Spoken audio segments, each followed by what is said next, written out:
Welcome to Something Positive for Positive People. I'm Courtney Brain. Something Positive for Positive People is a self-help podcast for people with herpes. Flat out.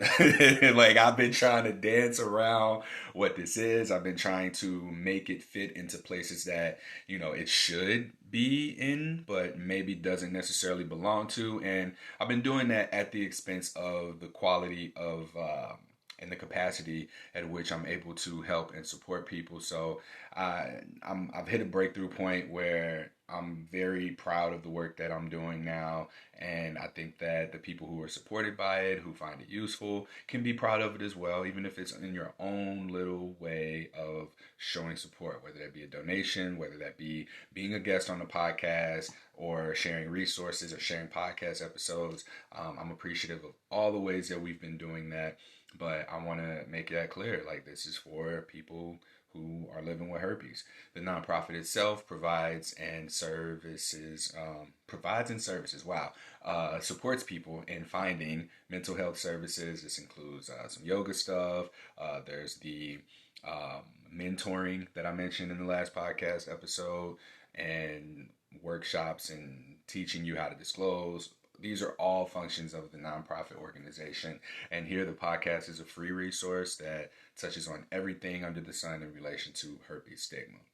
Today, for the first time in a while, we have a podcast guest. So I'm here with Kevin, who has been real flexible with me in regards to scheduling this podcast interview. So thank you so much for being able to do so between weather and construction. And you're in New York, and there's going to always be sound there. So bear with us throughout the course of this podcast episode as Kevin tells his story and shares his experience. So I want to start out with any introduction you want about yourself: name, age, sex, whatever you feel comfortable with sharing. And then I'd like for you to just share what encouraged you to reach out to me. All right, sure. So my name is Kevin. I'm 48 years of age. I live in New York City. Been here about 21 years. I've been diagnosed with herpes since 2014 and have been dealing or learning to cope with it and manage it ever since then. It's been a pretty arduous road for me as I've encountered some difficulties as a result of having the HSV. It is herpes, genital herpes. Yeah, that's pretty much it there. Like, I've spent the greater half of that time frame between then and now learning to manage it. And I say that because traditional therapy wasn't necessarily working for me at the beginning. So I'll get into that a little bit later. I got diagnosed in 2014, probably like anybody else does. It had sex at one point with multiple partners, and in a certain time frame, I developed some blisters and some pain. Went to the doctors and was diagnosed with that. Interestingly enough, I truly didn't know who it was that I had contracted it from. It wasn't for a lack of using a condom. One of the times the condom did break, so I thought, well, maybe that's the case. Maybe it was that individual. But as they were legitimately one-night stands, what could you do? I didn't feel like I could really reach out at that point. Having said that, that's the background story of how I contracted it. There was a lot of shame that resulted thereafter as a result of just reading about it and realizing that there was no actual cure for this, only symptomatic treatment.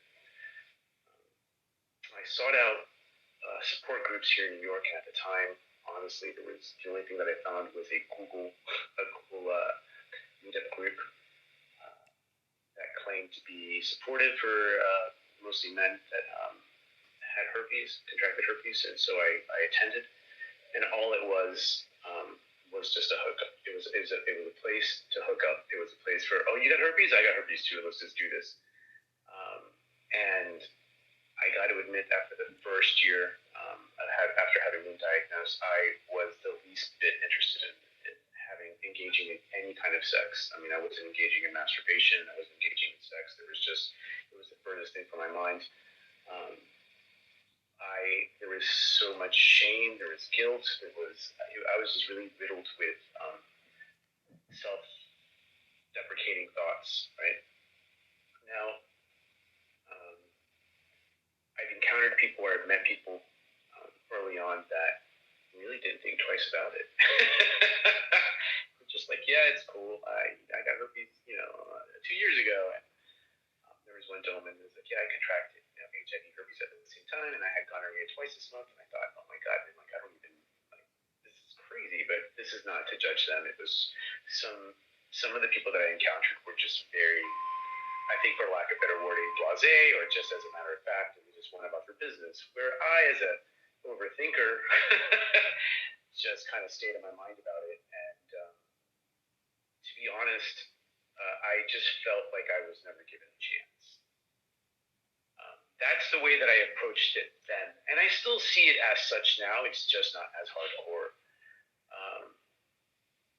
I felt like, man, if you have this, you should at least present somebody the opportunity to choose whether or not they want to take this make that option to just go and follow through with the meetup. I'll tell you here too. You don't have to dance around politically correct language and all of that, because I think the word you were looking for was risk, and we just don't have better language for things like that. So yeah, let this be where you freely speak and say, speak how you feel. Like, yeah, it's a podcast, but I mean, I curse on here, I mess up, I say things wrong. I'll let bomb all the time. I mean, a lot of the anger behind it has definitely subsided. I've been in therapy for many years now, not just as a result of that, but that definitely played a major role as to why to look for something to discuss in therapy. Should I need to look for something? I really did need to. It was all there, but I'm rather long-winded, so I kind of wanted to keep this kind of tight and simple. So I contracted it in 2014, or at least I was diagnosed in 2014. I initially did not take prophylactics. They didn't offer the medication. Yeah, believe it or not, it wasn't offered that I can recall.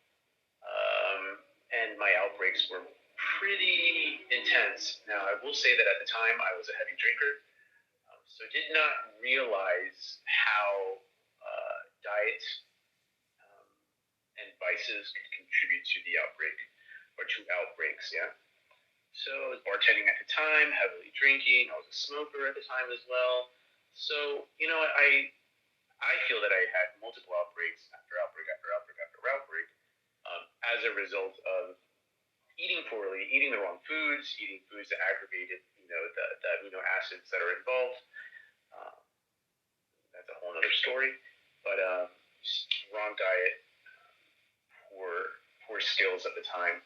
So that took a while. I eventually became involved in Reiki, and I started weaning off of the alcohol, and hoped that I could heal myself, but in reality, wished that I prayed that I could cure myself with this alternative modality.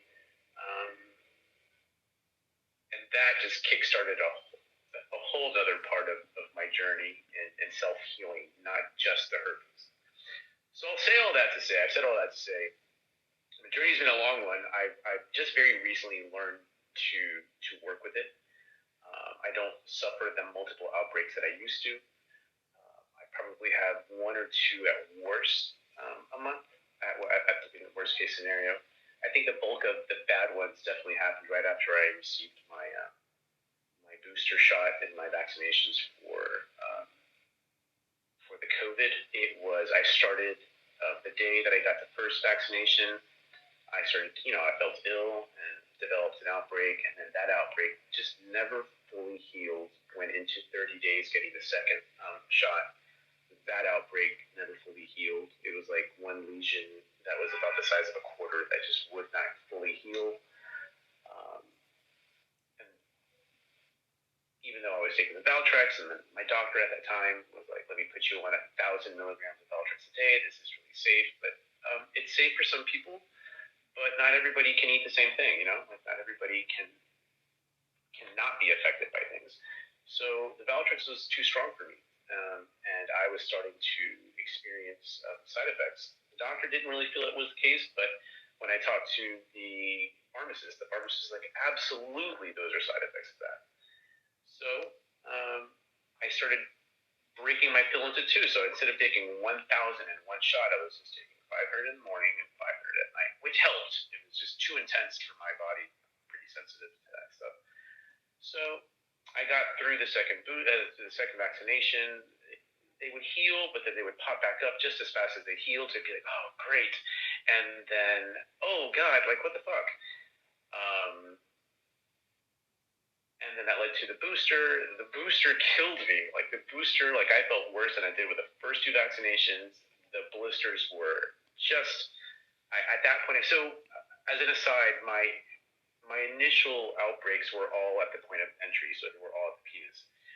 And at some point in time in 2014 and 2015, between that time frame, it shifted and it went from the front and it started manifesting or presenting itself at the small of my back, so just above the crease of the buttocks, which makes sense because it's all the sacral ganglia, which is where the herpes resides, and all those nerve endings. So it can actually present itself in anywhere in that area, underneath the buttocks, like on the thighs and on the testicles, whatever. So it doesn't have to be mainly at the point of entry.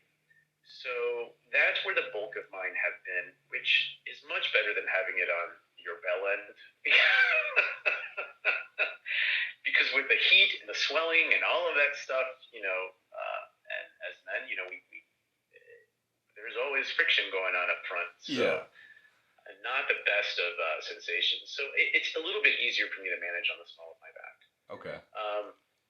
All right, let's get into it. So like I've said a lot. So I was gonna say, the herpes stuff, the outbreaks, the treatment, like that is what it is.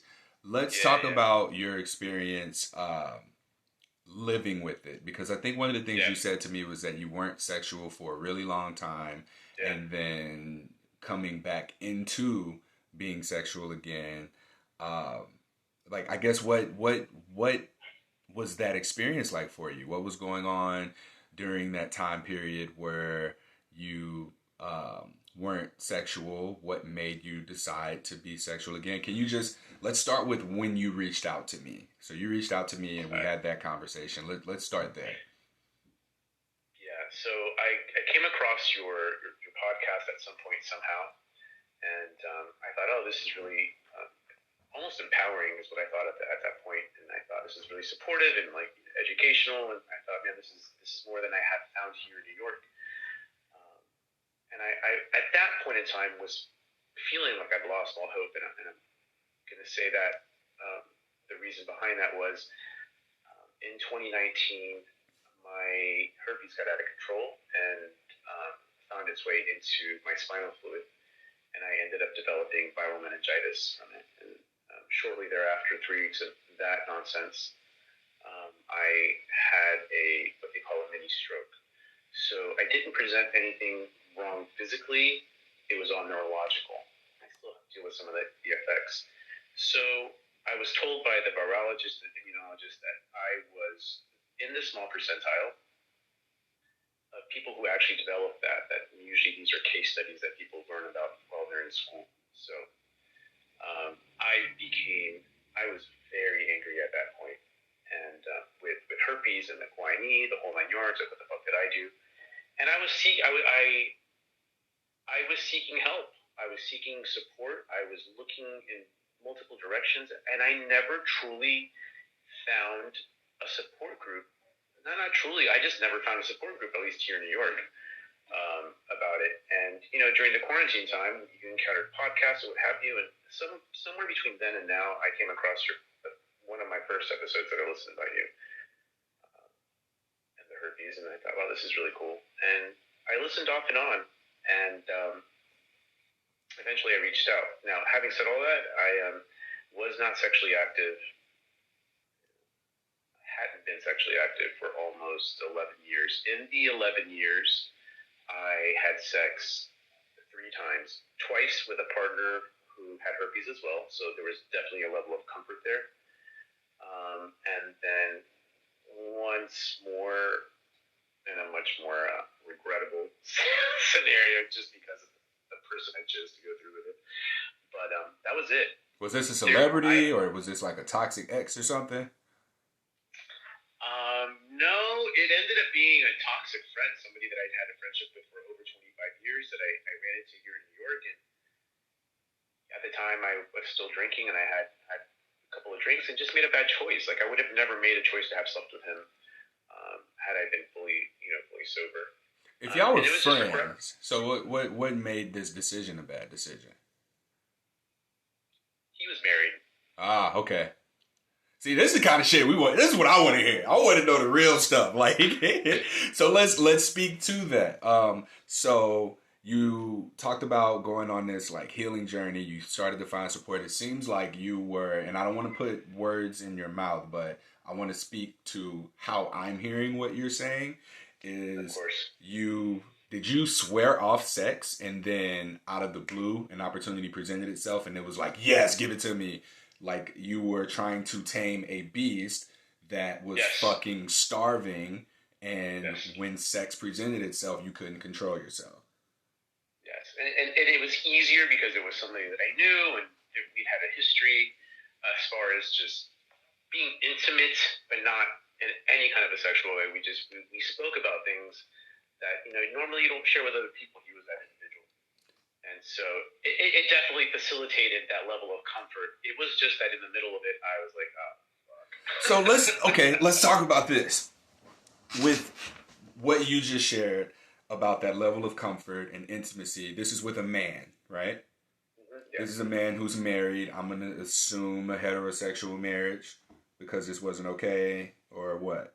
No, it was a homosexual marriage. Okay, all right. So we have a relationship that occurs that the foundation was more on the intimacy, the comfort, knowing each other, more than physical attraction. Was it more than physical attraction or what? I think there was a heavy component of emotional resonance for many years. Yeah, there was just that component. Like I can very easily be attracted to somebody physically, but when I click with someone emotionally, and there's already somewhat of an interest or curiosity, it only serves to to instigate the situation a little more. Okay.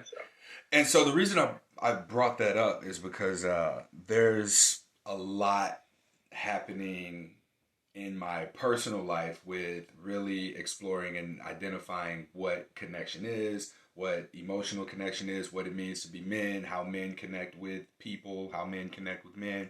And so I'm wondering here specifically, like, the connection, it's a curiosity around what connection became for you, because you're in an emotionally vulnerable space, right? And you felt safe with people that you may have had a little bit of the emotional safety with, and then there perhaps being a sexual attraction. So all of that to say, in my experience, men typically know to express themselves. Like, it's only okay to really express ourselves either through violence and aggression or sex. And sometimes, the both come together. So I guess my question is, does that statement resonate with you? In regards to this particular scenario? Yeah. In relation to this, did the sex feel like a moment of expression to that person that you felt that you could have that emotional expression to? I never really thought about it. I would venture to say that there is definitely some validity to what you're saying, and that it's applicable to a degree. Yeah. Okay. Yeah. So having had herpes, safe to say that. So having had your experience with herpes, have you noticed a difference in how you connected with men pre-diagnosis versus post-diagnosis?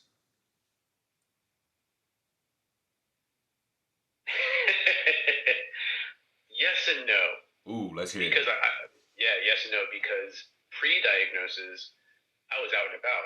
just out and about. I was bartending. I was out and very social, very like, and flirtatious and XYZ, all of these things that I think are stereotypical of what people think of a bartender, just social and what have you.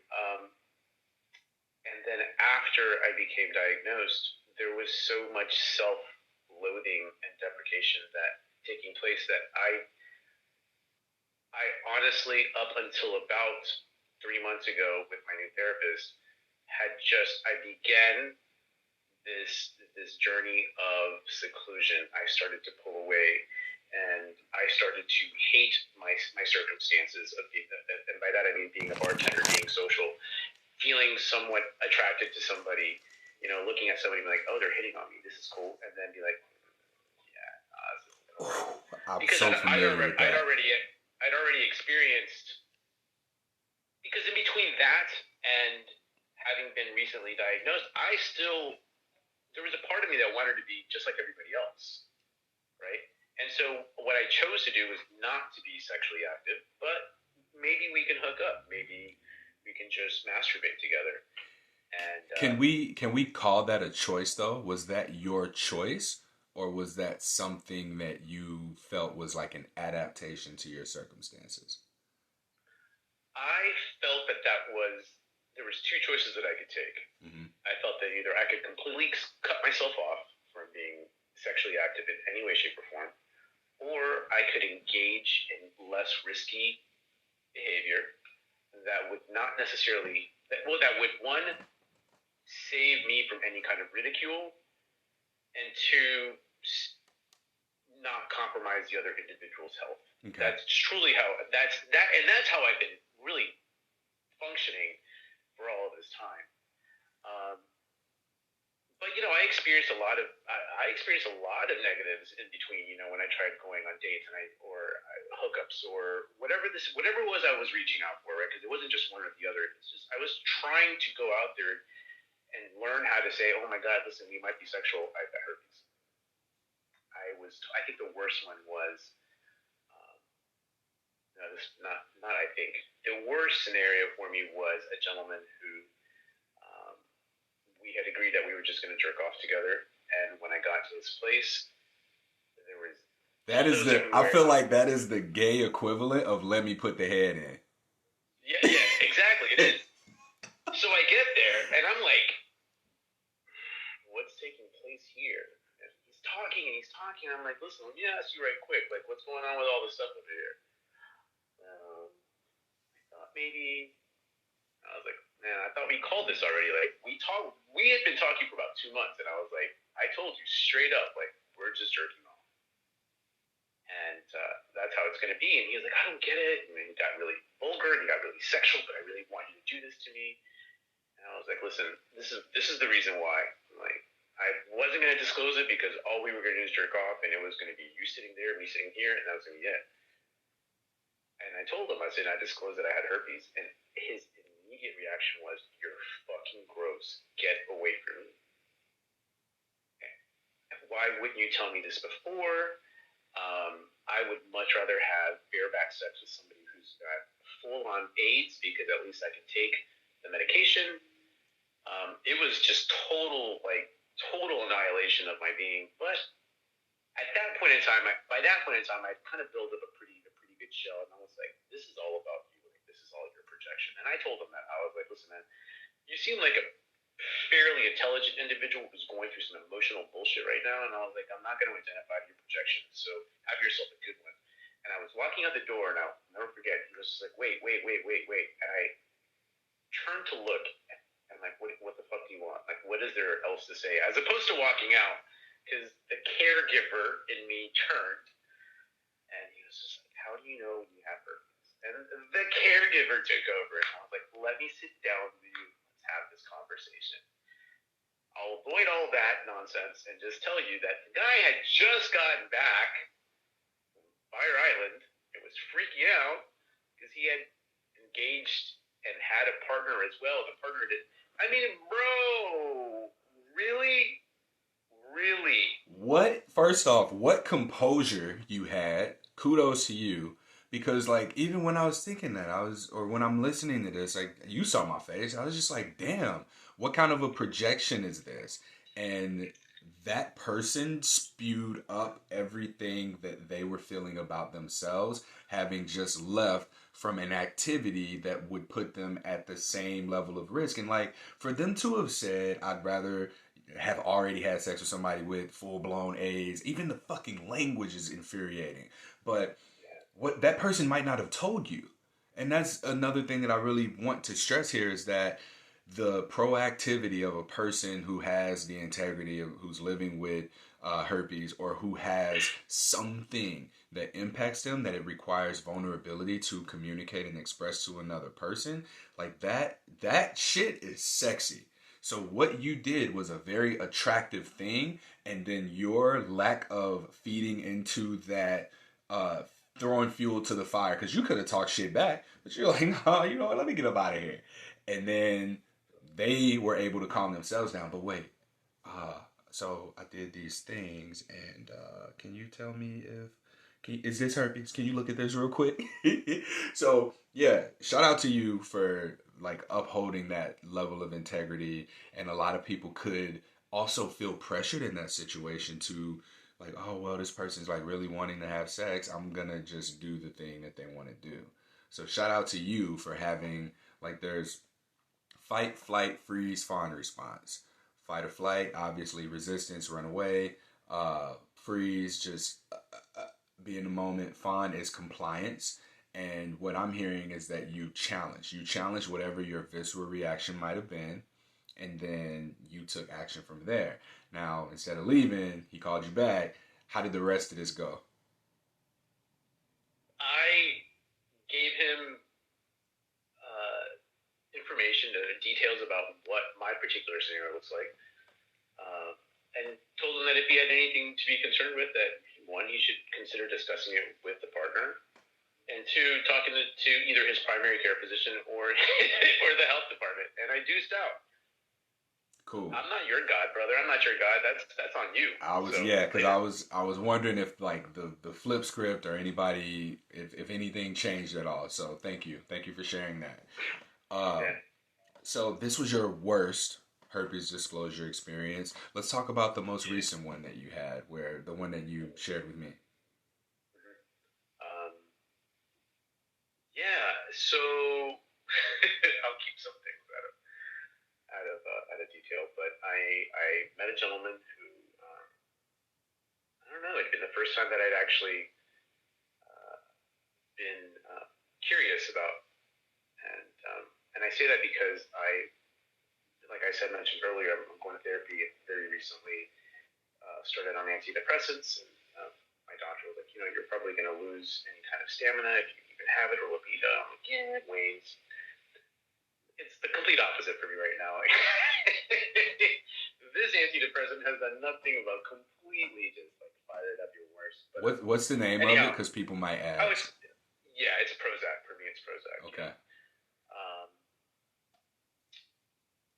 But long story short, with him, we both expressed an interest in one another, and things were starting to get a little heated. And I was like, "Yo, listen, straight up, like this is what you got to play with. This is what you got to, I don't know if this is something you want to take a risk with, but this is my reality, and I need for you to understand that this is the first time in a long time that I've disclosed this information or allowed myself to get close to anyone at this level, and I'm more concerned that you have a choice to make, and that you think about it. Like, even if you say yes right now, I want you to think about this for 2 or 3 days, because there's no going back. You're not aborting this, and I'm sorry for anybody who takes that word in whatever way, but we're not aborting this. Like, this is not mission abort. This is, you got it, son. Should you get it? And that's the thing with that, right? And so he's like, all right, that's cool. We engaged a little bit. I was just very honest with him, just asked him to be honest with me. Please let me know what's going on with you, because I don't want to be coming off of a hiatus and end up having to go to the doctor 2 weeks from now. So he disclosed it. I think as much as you believe, as much as you can believe, and that's all there is to it. Like, it's always going to be a risk. So So I engaged in oral sex with him, and I was delighted to do so because it had been so long to be at that level, on a like carnal level, no pun intended. But there is this little bit of commonality. I don't want to go as far as to call it like a trauma bond. We just definitely have some similarities. We're both at this point in life just emotionally needy. We're lacking support in the emotional department, and we can do that for one another without there being a major commitment. We're not having sex. Like I still to this day, like even though he's said, "Listen, I'll go to the doctor with you, and we can ask the questions that we need to ask or that I want to ask," meaning him, to the doctor. Um, uh, we still like we hang out every so often. You know what I'm saying? Like we chat, we check in on each other. Sometimes we cuddle and just like we express to one another the caring for the individual. And this is a big step for me. And many people will probably think like, what the hell is going on there? Like this is really wrong. But I think we've been conditioned to believe that you cannot express loving somebody unconditional or as a human being because it's just not right. You can only express romantic love. And I've never been that way. And that just comes from years of not being told, you know, hey, we love you. Again, we always it always reflects our upbringing, I think, at least from my experience. So we share that commonality and we're able to be there for one another at this point. So I'm very glad to say that he has been very receptive and very open and very risk taking because it is a risk, you know. And I don't feel disgusting. Yeah. And I'm going to say that wholeheartedly. I have felt disgusting for quite some time. And there seems to be, from my experience, that a lot of the feelings that we think we have about our herpes diagnosis, about what we think others are going to think about us for having herpes, really revolves around sex. It's how we think people are going to think of us in our sex lives and how cast into the shadows that typically is for many people. Um, when we have herpes, it's like we now have to bring that out. Before, you're only bringing up sex, bringing sex into sex, right? It's happening, Right. that's where it is. But now there's a little bit of a prerequisite that didn't always exist, which is now we have to talk about herpes, which will give a person outside of context of mutual sex with one another, oh, outside of what we were going to do, you're probably gross or you are engaging in these things. And they kind of like just picture worst case scenario, the kind of sex that you would have or have had. And so my question for you is, we can hear through how you spoke about sex before your diagnosis and then your most recent experience being more intimate, more healthy, more communicative, right? So I want to ask you here if there's something that changed your relationship to sex. Mm, yeah, the answer to your question is yes, but I believe that it doesn't pertain 100% to herpes. I think it just has to do with my self healing journey and therapy and acknowledging the things that needed to be acknowledged from childhood, and not just childhood, young adulthood, and into late adulthood, all the way up until about 27, because it's a very long and convoluted story. Um, but I say all that um, just to give you an idea of like it wasn't just the herpes that made me think differently. It wasn't just the healing aspect of that part of the journey. It's been a culmination of it all, right? I eventually came to see herpes or eventually I've come to see herpes as a reminder of what is it that I'm not focusing on?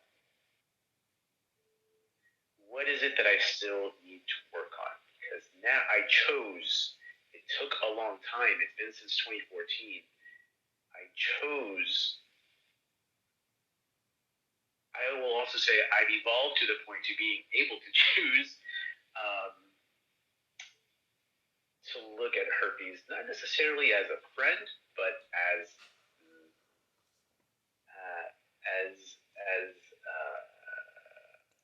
I call it a gate. As an ally. Yeah, ally or for your friendly healing. adversary. Friendly adversary. Yeah. Like, what is it you're gonna like? We're gonna make peace with one another. Like, I really wish you weren't here, but if I got to deal with you, then let's work with this somehow. It's kind of like Coke versus Pepsi, right? Like it's competition, but everyone wins and thrives from the competition. Right. So for me, it's like, all right, am I not eating right? Did I have too much of coffee? Because I indulge in, like, I love coffee. Too much coffee fucks with me as far as my anxiety goes. Doesn't really work well with the antidepressants. Like, all of these things that don't happen to other people, they happen to me, and I can only live my experience. So I know that when I'm taking an upper, which is coffee, at 4 cups of coffee a day, to my antidepressant, which is a downer. Then I'm completely out of whack. So I use herpes. I work with herpes now in tandem to say, all right, where's my diet right now? What am I overindulging in? Did I have too many almonds? Because again, there are dietary things, in particular amino acids, arginine. You can't have too much of because it exacerbates the manifestation of the outbreaks. So where are my emotions? What am I just overindulging in? What are the all the psychological things like the rumination, XYZ. So it helps me to check in with myself as opposed to just wishing it was out of my body, because none of that's going to happen. You're not going to will grass to levitate, or you might even have an easier time of getting that done than getting this shit to go away like that. So I've gotten to a point through my therapy that it's allowed for me to approach sex differently, as well as myself as a human being. And I guess that if I look at myself differently, I can look at sex differently. Thank you. Listen, there's a lot in between that, right? Like, yeah. And I think I shared this with you, and I'm going to share this. I'm going to be very candid with everybody. I chose to not engage in sex, but I became overindulgent in webcamming and masturbation groups. I deal with anxiety, depression, and that plays a big role. But the herpes for a long time contributed to that, or how I dealt with my herpes. So overindulging by trying to, at first it was like, yeah, I'm just going to jerk off with some people on camera, and then it became me looking for approval, kind of like when you cruise and you go to the bars or whatever it is, you're on the hunt. Same thing. It was just easier to be like, I'm just going to close this and turn it off. But there'd be days, be a month of not doing anything, and then there'd be days where it'd be like 3, 4, 5 hours of just looking for the right connection. Because I was, at the very end of it all, looking to go one-on-one with somebody away from the multicams to a personal cam. And I had to be honest with myself when I realized what I was doing. Because I did have that moment of like, Kev, what is it you're doing right now? Because this is just substituting what you're not, quote-unquote, wanting to do, what you're secluding yourself from, what you're ostracizing yourself from. This is all it's doing is that. And so when I had that realization, I brought that up to my therapist, and things have started to change as a result of that as well. So. Yeah, thank you for sharing that. So you kind of threw yourself in a place where you could cast a wide net, but ultimately you were beginning to long for just that one-on-one intimacy connection with a person. Was that desire there pre-diagnosis when you were out here in these streets, or what? Yeah, looking back at it now, absolutely. I don't know that I would have ever admitted that to myself back then, but now, yeah, I think I'm going to speak generally, blanket statements. Those of us who come from the LGBT, XYZ, LMNOP community, and I'm not trying to be, I don't know where it stands anymore. I'm always being corrected, so I just want to make sure I'm inclusive of everyone. Dude, there's such a difference between people who are allies and people who live this shit. Like it's such a difference. So go ahead. So and even inside of it, right, it's very divided. But one of the things that we all have in common, and that I think is applicable with a generalized statement, is that I don't think any one of us has gotten through being who we are as LGBT XYZ without experiencing a sense of shame. And so I lost my train of thought on that. I apologize. No, but shame is a big component shame is a big component. And so, I think a lot of us go out there seeking some kind of validation, seeking some kind of approval, seeking some kind of reciprocity of affection. So we go out, we give of ourselves at the clubs, wherever it is that we're going out and hooking up. That's not to say you don't have people who just love to do it. I have my moments. But at the end of the day, looking back, I realized that what I was looking for was validation. I was looking for reciprocity. I was looking to be nurtured. I was looking for those things that I was not offered in my youth. So that sounds a lot like identity validation. What I find for myself, being someone who is an ally and having friends within the queer community, I find myself in a lot of queer spaces. And what I consistently see is that this space offers assurance and like this environment that you are among allies, you're among people who have gone through and experienced that shame. I don't know too many people who were supported in not being themselves and attracted to who they were attracted to. Like even people who are a part of the community now as grown adults still struggle with internalized various types of phobias, as well as just heteronormative culture and wants, desires, and default responses to things. So there's all of that that plays a role into it. But when I think about identity validation in the sense of like with people who have herpes, people come here and they have their identities validated as being people aside from their herpes diagnosis. So I kind of see that as well with the LGBT community, and how I think you were trying to express this was, it's not okay universally to not be a man who likes men. Wait, hold on, I said that wrong. It's not okay to be a man who likes men.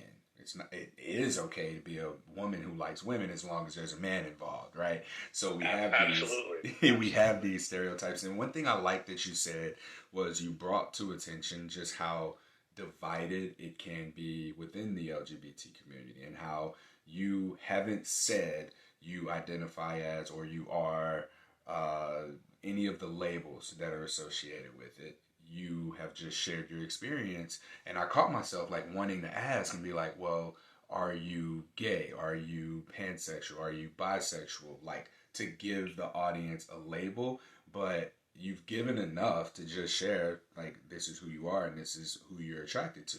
So we don't need that label. We don't need the labeling because it's unnecessary here. You've given the descriptors, and I hope that at this point of 250 podcast episodes numerically, that people are able to receive that and understand, like, the people who more so don't identify with labels, I don't want to say are necessarily like more woke or more elevated or anything like that, but we definitely there's more of a connected with just existing in the space than there is making sure that other people know that you're existing in the space.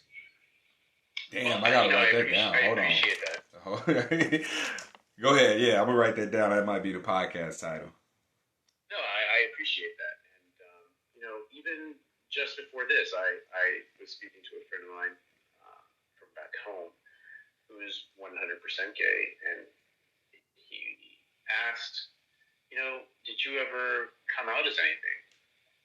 And I was like, I tried forcing myself to be gay. I tried forcing myself to be this. I'm like, at the end of the day, no, I never fully came out as anything. I said, even as an adult, when I claim bisexuality or pansexuality, and I was like, I still get questioned. Are you sure? Why? How could you? And it's like, I don't know what to tell you. Like, yeah, I prefer men. I always have. But I also don't have an issue sexually connecting with a female to male trans, a male to female trans, or with women. I don't have a problem with it. Like, it doesn't make me throw up. I'm like, let's do this. If I'm feeling you, I am feeling you. End of story. Like, my mouth is going to go exactly where it wants to go, and they're all going to be treated the same. Where the intensity of emotional connections lies, that may be what determines, I don't know, who I'm engaged into a more personal relationship with. But again, I'll say I prefer men, but I've never not been attracted to women. I've never not been attracted to a human being. I've not been attracted to people, and then the emotional connection clicks, and I'm like, oh shit, fuck, what does this do? So for me, I don't care to label myself because I just don't care to continuously be having to feel like I need to um, Relabel. defend my dissertation. Defend my dissertation. You know, like this isn't what I'm looking to do. I'm not presenting this to the board, and I'm not looking to defend this. Like this is my fucking experience, and if I want a tit in my mouth and a dick in my ear, then that's what I'm gonna go for, bro. Like no one pays my bills, man. And you know, I pay my bills, and I make myself happy at that level. So this speaks to a podcast guest I had early on, maybe the episodes in the 70s or 80s. But what he said to me was, and this was someone I heard this for the first time. It's a black man who's like, I'm hetero queer. I'm queer in my politics, heterosexual. He said, you have to, his name's David Wraith. He said, I have to obey the politics of what makes my dick hard. And that's essentially summing it up. I mean, I agree with him. At the end of the day, for me, it gets a little bit more than that. You know, like again, for me, I'm a little bit more of a sensitive guy, so like the emotions can, you know, that part plays into it for me. And so I know what gets my dick hard. It's usually guys, but sometimes I find myself watching full-on lesbian sex, and I'm like, oh my god, I can't get enough of it. You know, and what is going through my? Because I told somebody this is like, what is going through my head, me wanting to be in between them. It's not like I'm looking at them and I'm wishing for. I'm using it as a pregame, and then I go into it. Like I honor myself. I'm true to myself. That's just all. That's what I've learned. If I've learned anything in this lifetime, is to do my best to be honest with myself. Yeah, that's it. And I'm not always successful at the time, but I've gotten better about it. It's just I have to check in with myself and just be like, where are you? Where are you? And are you being honest with yourself? Wow. Thank you. That's beautiful. So what I got out of that, like I got a bunch of different titles I wrote down that came and I wanted to make sure to get them down. But you're speaking to existing honestly. And the most standout thing from this podcast episode, I mean, for me, has just been like that. As I listen to this, it's really about you remaining true to who you are.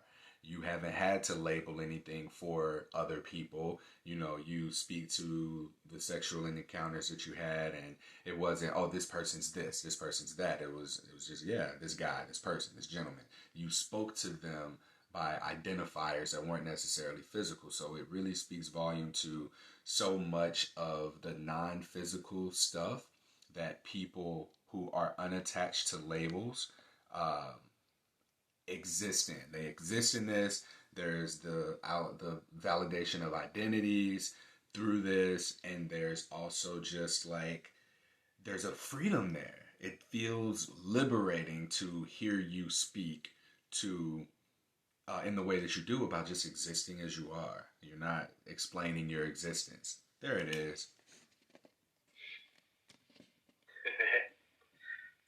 Listen, I want to tell you that I think one of the best things that I feel that's come out of your podcast, at least for me anyhow, is all of the posts that you put on Instagram concerning how do you approach this subject matter when you know going on a date or what have you. Like all of these ideas, and you give a um, not a stencil, that's not the word, template. You give a template of how to approach it, like how to present yourself.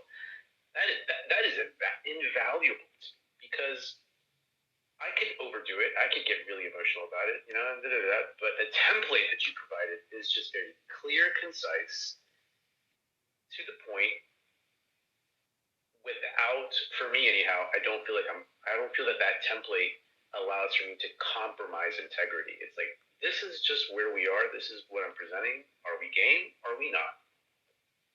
Don't allow yourself to get emotionally caught up in the response because this has got nothing to do with you. Yeah. And I'm appreciative of you sharing that because I think what these templates offer is the opportunity to be present, because so often we want to explain ourselves, over explain. We want to accommodate for any question the other person may have that they might not even think I'm about. guilty of that. All projected from our own insecurities about the situation. When we get to a place where we can just, give enough information and let it be a dialogue, because social media is training us to consume or produce. I want to consume information or I'm going to produce information. And there's not really opportunities for us to co-create in that space and have dialogue. So we're not trained on having the dialogue. For me, like, I talk to so many people with herpes and I bring my curiosity to it. It's a dialogue, and people, that's foreign to people. Like, I'm seeing it. People are not very well equipped to have conversations with people about vulnerable things, especially on the internet. Absolutely. I'm sorry for cutting you off, and this is something that I truly want to bring up,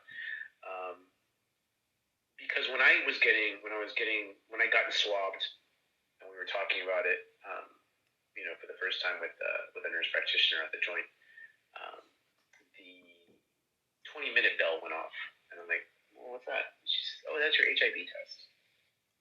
Hadn't even thought about HIV. Had not even thought about it. And I remember just having this sinking feeling in my gut. I'm like, are you kidding me, man? Like, I got to deal with this too as a possibility? And, she expressed to me, she's like, oftentimes with herpes comes HIV infections. And I thought, fuck, this is bananas. Now, I say that to say, in this whole time frame, these last however many years, 2014 to present, I've encountered people who, after I've disclosed that I've got herpes, well, since you are, and I quote, since you're being honest, I'm HIV positive, but, I forgot the terms that they use. Undetectable. But, undetectable. I'm like, were you not planning on telling me that ever? Ever? I've wondered because we have the ability to, like, suppress HIV to the point of being undetectable where you can't pass it on. I've wondered if disclosure has just gone down or just stopped completely. I mean, I can't speak for everybody. In my experience, the many people that I've encountered, and I've asked them after the fact, like, have you disclosed it? No, I don't need to disclose it. I'm undetectable. Again, this doesn't account for everyone. It's just people that I've encountered. This also goes with other STIs. Syphilis. There's this great belief that syphilis is cured. No, the people that I know that have got syphilis have got to, on a regular basis, get blood count done. So that means it's not cured, bro. You have that shit. And now you have to live with it. I'm not judging anyone. I'm just saying there's a lot of beliefs. There's these mythical beliefs that I don't have to disclose it unless I'm asked. I don't have to disclose it unless I feel comfortable. There's a level of truth to that. Like, you don't have to bring it up at the church fucking meeting, you know what I'm saying? But at the same time, it's like, if you're putting yourself in a vulnerable situation like that, don't you think that the other person should have the right to at least say, I don't know if these are the waters I want to tread? Thank you. Thank you for that insight. Thank you for being vulnerable here. Thank you for, I could kind of tell your mannerisms changed a little bit. Your posture shifted a little bit. That first, 10 minutes, you were just kind of like, oh, what I want to say. You wanted to make the story, flow. But, yeah, we just had a conversation. That's all this has been. We've got a few minutes left before the recording needs to end. So I just want to ask you, do you have anything that you'd like to share for someone? Again, this is being a space of identity validation. If there are any intersections of your identity that you would like to speak to from your perspective, your experience, and just offer that to someone who may find this episode and see themselves in you. What would you share? Is there anything in particular that you're referring to? I hate to ask that. I feel like I need some clarity on that. Yeah, so I guess with just having worked on yourself, having taken a break from sex and making that choice of, I'm either going to not do anything or I'm going to only make these spaces, with how you've changed the way that you do relationships, with just existing and accepting yourself and who you are. But yeah, it's not never a herpes related question exclusively, but just more so the type of person that you've demonstrated yourself to be here is a sense of self certainty. So you've established this sense of self certainty, who you are. So, like, I would like to, from your experience and in your own words, offer some words from someone who is certain about themselves, for someone who is a little bit lost here. Sure. Listen, it's been a long and arduous journey. You know, along with herpes, hasn't been the only issue that I've had to deal with psycho-emotionally. So it was in tandem with everything else. And so along this experience, I've gone in and out of therapy, different types of therapeutic modalities, from just talk therapy to my most present, which is CBT. I've done life coaching. I've sought out support, um, and I will speak for those of us that, or I'll direct this to those of us that tend to overthink and are stuck in our heads, that are anxiously prone, like thinking about the future, like what's this going to mean, kind of a thing, you know. And then in your having to deal with herpes, seek support, do the best that you can, be honest with yourself. Fuck everybody else. Fuck what people think, because people are going to put you down. People are going to say some nasty things about you. It's possible. It was my experience. I speak from my experience only. It's not easy. It wasn't for me. But again, I think I seem to have been, I was led to believe that my scenario was very, very off the books, in the sense of it wasn't common. Most people don't have as many outbreaks as I do. Not everybody has the experiences that I have. So, I can't speak for other people who have had herpes or who have it now, but I can speak for people who are similar to me, that maybe they have more outbreaks than not, that maybe they do ruminate thoughts, maybe they have self-deprecating thoughts. Seek out support. Ostracizing yourself from society is not going to resolve your issue. That comes from my own personal experience. Your vices, your vices will come through, will shine through in some way. They will present themselves. Your unexpressed emotions, your unexpressed desires will present themselves in some way. So, do the best to be as honest with yourself as possible. And if that means going to therapy, seeking out therapy, then do so. It's there. The help is there. I was very low on funds at some point, but I made it a point, like, what am I going to spend? Because at one point I was able to get therapy for $50. What am I going to spend this $50 on? Am I going to go get a new T-shirt, or am I going to do whatever the scenario is? Just try to be there for yourself. No self-sabotage. Just get the help that is necessary, the support that is necessary, so that you can do your best at flourishing as an individual who's having to deal with herpes. What a smooth transition, because if you do need therapy, that is one of the services that Something Positive for Positive People provide. So reach out and we can figure out how we can find you a sex positive therapist who may have experience with working with someone who has herpes, even though that may not be the core of what it is that you'll be working on. It's just something about that comfort level that I find with the clients that we've had in the past, in order to get to that place. So Kevin, I want to thank you so much for your time. Thanks for your closing out words of wisdom. I appreciate you. Thank you so much for reaching out. Yeah, absolutely. No problem. Thank you for the platform that you provided, for everyone, and I look forward to talking to you. All right. That concludes this episode of Something Positive for Positive People. Please like, rate, review, share, subscribe to this podcast, and also support the nonprofit. Please donate. I've mentioned in the episode right before this a lot of what it is that I do. Like, this is a full-time job in itself, a full-time set of jobs, and I have a very clear vision on what the future of this organization is going to look like. And all I need at this point is just support, whether that be financially, whether that be sharing the content, working together, interviews, all of those kinds of things. You can follow me on Instagram or TikTok at Courtney Brame _ Courtney Brame _. Till next time, stay sex positive.